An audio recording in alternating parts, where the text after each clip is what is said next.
Student 8th class history में हमारी जो बुक चल रही है उसमें उसका सेकंड चैप्टर हमने लास्ट शुरू किया था, व्यापार से साम्राज्य तक, जिसमें हमने किस तरीके से ब्रिटिश शासकों ने व्यापार के माध्यम से आकर भारतीयों पर अपनी सत्ता स्थापित की थी उसके बारे में हम जानकारी ले रहे थे। और हमने पढ़ा था कि पूर्व में ईस्ट इंडिया कंपनी किस तरह से भारत में आई थी। उनका उद्देश्य भारत पर राज्य करना नहीं था, बल्कि अपने वाणिज्यिक गतिविधियों यानी व्यापार को बढ़ाना था। बहुत सारे यूरोपियन जो देश थे वह भी हमारे यहाँ पर आकर अपने व्यापार संबंध स्थापित करना चाह रहे थे। इसके अंदर फ्रांस, पुर्तगाली ये भी ईस्ट इंडिया कंपनी के पहले ही अपनी जो उपस्थिति है दर्ज करा चुके थे। भारत की कुछ ऐसी चीज़ें थी जो विश्व में बहुत प्रसिद्ध थी। भारी मांग होने की वजह से सभी लोग चाहते थे कि भारत के साथ वे व्यापारिक संबंध स्थापित करें।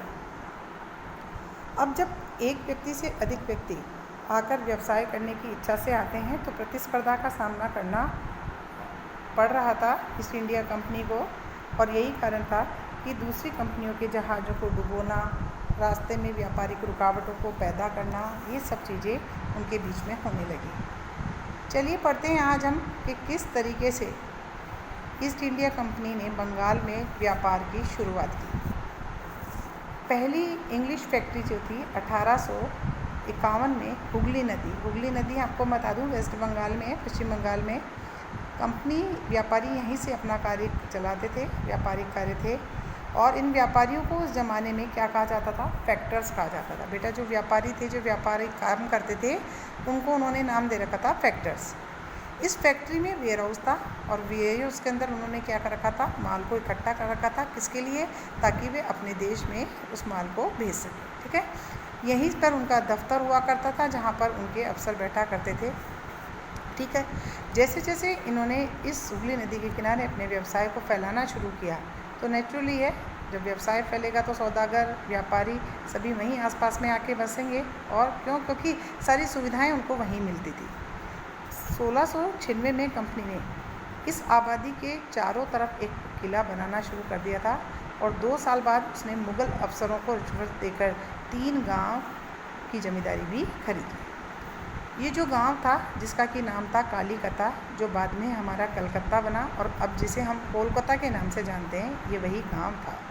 कंपनी ने मुग़ल साम्राज्य औरंगजेब को इस बात के लिए भी तैयार किया था कि वे कंपनी को किसी भी प्रकार का शुल्क चुकाए बिना व्यापार करने का आदेश जारी कर दे, फरमान जारी कर दे। फरमान शब्द यूज़ किया है। फरमान शब्द होता है कि जो राज्य शासक होते हैं, मुग़ल सम्राट थे, वह जब तक आदेश पारित नहीं करेंगे तब तक आप व्यापार नहीं कर सकते। तो वो चाहते हैं कि फरमान जारी कर दे, यानी आदेश जारी कर दे। तो एक शाही आदेश को बोला जाता है बेटा फरमान। ठीक है, कंपनी क्या करती थी? ज़्यादा से ज़्यादा रियासतें हासिल करके और पहले से ज़्यादा अधिकारों के साथ ज़्यादा से ज़्यादा फ़ायदा उठाने में लगी हुई थी। औरंगजेब के फरमान से कंपनी को शुल्क मुक्त व्यापार करने का अधिकार तो मिल गया, लेकिन जो निजी अफसर अपने निजी तौर पर व्यापार चलाते थे उनको तो ये छूट नहीं मिली। उन्हें तो शुल्क चुकाने से इनकार कर दिया था। और यही कारण था कि बंगाल में जो इनकम थी, गवर्नमेंट की सरकारी राजस्व था, वो धीरे धीरे क्या होता है, उसकी वसूली कम होती जा रही। अब देखिए, जब राजस्व नहीं आएगा तो हम अपना खर्चा कैसे चलाएंगे? हम नहीं चला सकते। तो राजस्व की जो वसूली थी वो बहुत कम हो गई थी। ऐसे में बंगाल के नवाब मुर्शीद कुली खां विरोध तो करते ही, क्योंकि जब हमारे सरकारी खजाने में पैसा ही नहीं आएगा तो हम अपने खर्चों को कैसे पूरा करेंगे। यहाँ पर एक चित्र दिया गया है जो मद्रास के जहाज़ों से सामान लाती स्थानीय नौकाएं विलियम स्टीफन्स द्वारा बनाया गया है 1867 में। आप देख रहे होंगे कि आप देखिए समुद्र के किनारे पे नौकाएं हैं, माल आता है, माल को किस तरह से ढुआ जा रहा है। ठीक है, चलिए आगे पढ़ते हैं व्यापार से युद्ध तक। देखिए, अंग्रेज़ों का उद्देश्य था अधिक से अधिक व्यापार को बढ़ाना। ईस्ट इंडिया कंपनी ने यही शुरुआत के उद्देश्य से आई। 18वीं शताब्दी की शुरुआत में उन्होंने क्या किया? कंपनी और बंगाल के नवाबों के अंदर टकराव की स्थिति पैदा होने लगी। टकराव की स्थिति क्यों हो गई? क्योंकि ये चाहते थे कि हम बिना किसी शुल्क दे व्यापार को करें, जबकि नवाब चाहते थे कि राजस्व के रूप में हमें शुल्क प्राप्त हो। तो उन्होंने पाबंदियाँ लगाना शुरू कर दिया था। अब क्या हुआ? औरंगजेब की जब मृत्यु हुई तो बंगाल के नवाब जो और थे वो अपनी ताकतें दिखाने लगे और क्षेत्रीय ताकतों की स्थिति भी उस टाइम थी। मुर्शीद कुली खां के बाद अलीवर्दी खान और उसके बाद सिरोजुद्दौला जो थे वो बंगाल के क्या बन गए, नवाब बन गए। ये सभी जो थे शासक बहुत ही शक्तिशाली थे। उन्होंने जो ईस्ट इंडिया कंपनी थी जो रियायतें मांगती थी व्यापार करने के लिए, उनको देने के लिए इन्होंने मना कर दिया। व्यापार का अधिकार के बदले कंपनी से नजराने मांगे, उनको सिक्के डालने का अधिकार नहीं दिया और किलेबंदी बढ़ाने से उनको रोक दिया। वो चाहते थे कि किलेबंदी करे, ज़्यादा से ज़्यादा लोग आए। तो कंपनी पर कई तरह के धोखाधड़ी के इल्ज़ाम भी लगाए और दलीलें क्या दी कि इसकी वजह से बंगाल सरकार को जो है सरकारी राजस्व है वो कम होता जा रहा है और नवाबों की ताकतें क्या होती जा रही हैं, कमज़ोर पड़ती जा रही है। क्योंकि पैसा नहीं होगा तो जनता के लिए वे खर्च नहीं कर पाएंगे, सैनिक खर्च नहीं कर पाएंगे, तो वो क्या होंगे, उनकी ताकतें कम होती चली जाएगी। कंपनी जो थी ईस्ट इंडिया कंपनी वो किसी भी प्रकार से टैक्स चुकाने के लिए तैयार नहीं थी। उनके अफसरों का अपमानजनक चिट्ठियाँ लिखी जा रही थी। नवाब उनके अधिकारी को अपमानित करने के प्रयास करने लग गए। कंपनी का क्या मानना था, उनका कहना था कि स्थानीय अधिकारियों को बेतुकी मांगों से कंपनी का व्यापार क्या हो रहा है तय, क्योंकि वो नवाब उन्हें किसी प्रकार की रियायत नहीं दे रहे। तो जो व्यापार फलना फूलना चाहिए उसकी वजह से क्या हो रहा है, जो कंपनी कहती है जी कंपनी से वो मांगे कर रहे हैं राजस्व के रूप में, ये अगर हम देंगे तो हमारा तो व्यापार तय हो जाएगा। तो व्यापार तभी फल फूल सकता था जब सरकार उनके ऊपर लगाए गए विभिन्न शुल्कों को हटाए।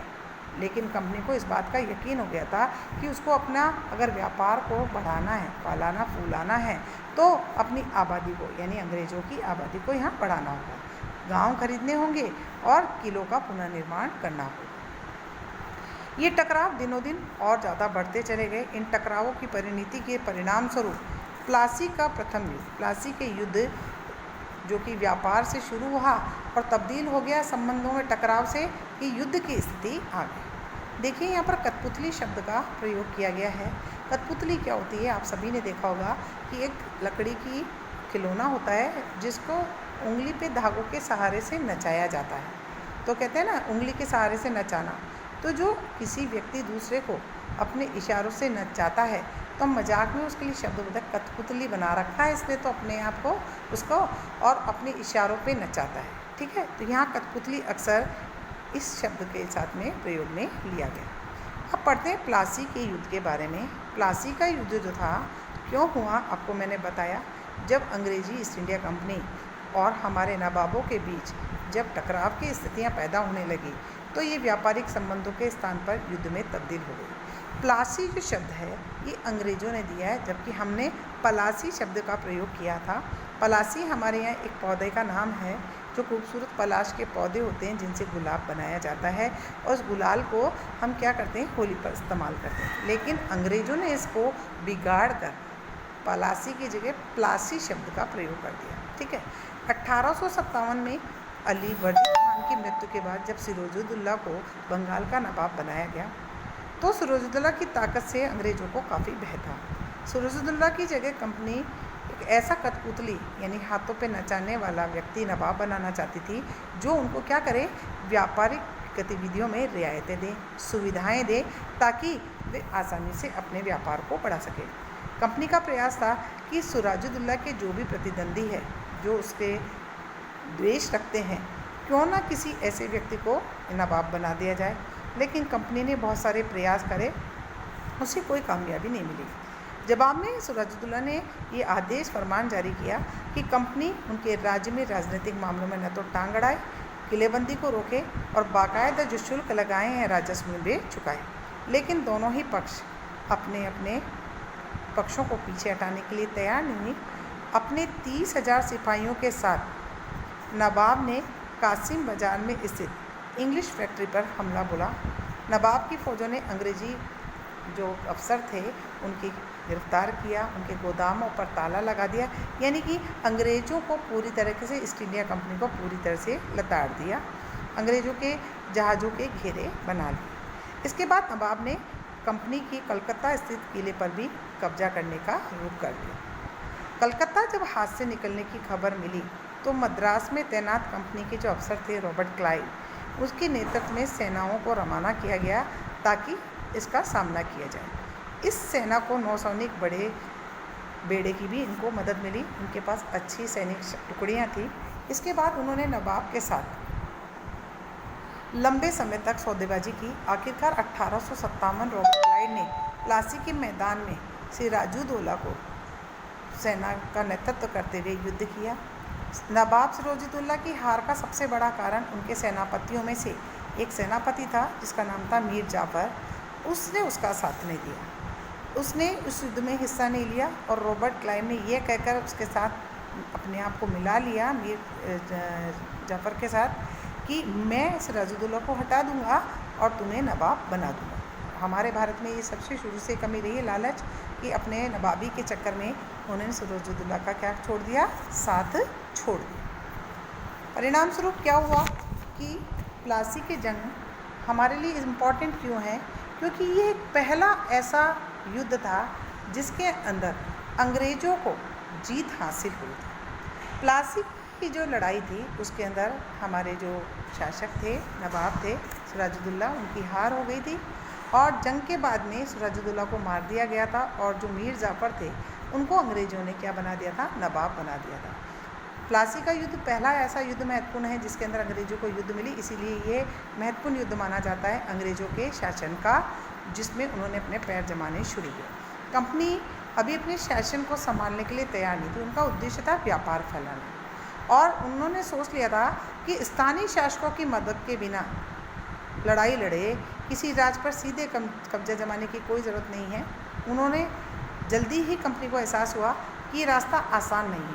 उनको कठपुतली नवाब भी हमेशा उनके इशारों पर नाचने वाले नहीं हैं। आखिरकार जो नवाब जो अंग्रेज़ों के इशारों पर नाचकर काम करेंगे उसकी भी एक सीमा है कि वो एक सीमा तक करेंगे, क्योंकि वह नवाब है तो प्रजा के सामने भी उनको अपने आप को अच्छा दिखावा करने के लिए प्रस्तुत होना पड़ता है। तो कंपनी ने फिर दूसरी चाल चली। जब मीर जाफ़र ने उनका विरोध करना शुरू किया तो मीर कासिम को वहाँ पर नवाब बना दिया गया। मीर कासिम भी जब परेशान होने लगे तो बक्सर की लड़ाई में उन्हें भी हारना पड़ा, उसे बंगाल से बाहर कर दिया गया। मीर जाफ़र ने को दोबारा से नवाब बनाया। अब नवाब को हर माह 5 लाख रुपए कंपनी को चुकाने होते थे। कंपनी इन पैसों से अपने सैनिक खर्चों को निपटाती थी, व्यापारिक ज़रूरतों को, अन्य खर्चों को पूरा करने के लिए और अधिक पैसा मांगने लगी। कंपनी को ज़्यादा इलाके चाहिए थे ताकि ज़्यादा राजस्व के रूप में कमाई करे। 1765 में जब मीर जाफ़र की मृत्यु हो गई तो कंपनी के इरादे पूरी तरह से बदल गए थे। कठपुतली नवाबों के साथ अपने खराब रिश्तों को देखते हुए रॉबर्ट क्लाइव ने ऐलान कर दिया कि अब हम कठपुतली नवाब नहीं, हम स्वयं ही नवाबी करेंगे, हमको ही नवाब बनना पड़ेगा। 1765 में आखिरकार मुग़ल सम्राट ने कंपनी के बंगाल प्रांत का मुग़ल सम्राट ने कंपनी को ही बंगाल प्रांत का क्या कर दिया, दीवान नियुक्त कर दिया और जैसे ही दीवानी मिली कंपनी ने बंगाल के विशाल राजस्व संसाधनों पर अपना कंट्रोल कर लिया। यानी अब जो राजस्व थे वे सारे कंपनी के पास आने पड़े। तो कंपनी की एक और समस्या थी कि उसको अपने खर्चे चलाने के लिए इंग्लैंड से पैसे मंगाने पड़ते थे और व्यापार बढ़ाने के लिए पैसे चाहिए थे। अब क्या हुआ, भारत के साथ व्यापार बढ़ता जा रहा था और उनकी एक समस्या हल हो गई थी कि भारत में ही ज़्यादातर चीज़ें ब्रिटेन से लाए हुए सोने चांदी के बदले खरीदनी पड़ती थी। उसकी वजह से ब्रिटेन के पास भारत में बेचने आने के लिए कोई चीज़ नहीं थी। प्लासी की जंग के बाद इंग्लैंड से सोने की निकासी कम होने लगी। बंगाल की दीवानी से मिलने के बाद तो ब्रिटेन से सोना लाने की ज़रूरत ही नहीं रही। वह भारत से होने वाली जो राजस्व की कमाई थी उसी से अपना खर्चा चलाने लग गए। इस कमाई से कंपनी भारत में सूती और रेशमी कपड़ा खरीद सकती थी, अपनी जो सेनाएं थी उनके खर्चे कर सकती थी और कलकत्ते में किले और दफ्तरों के निर्माण की लागत उठा सकती थी। मतलब भारत का पैसा भारत के खिलाफ ही अंग्रेजी ईस्ट इंडिया कंपनी ने यूज़ करना शुरू कर दिया था। इंग्लैंड से उसे किसी भी पैसा लाने की आवश्यकता नहीं थी।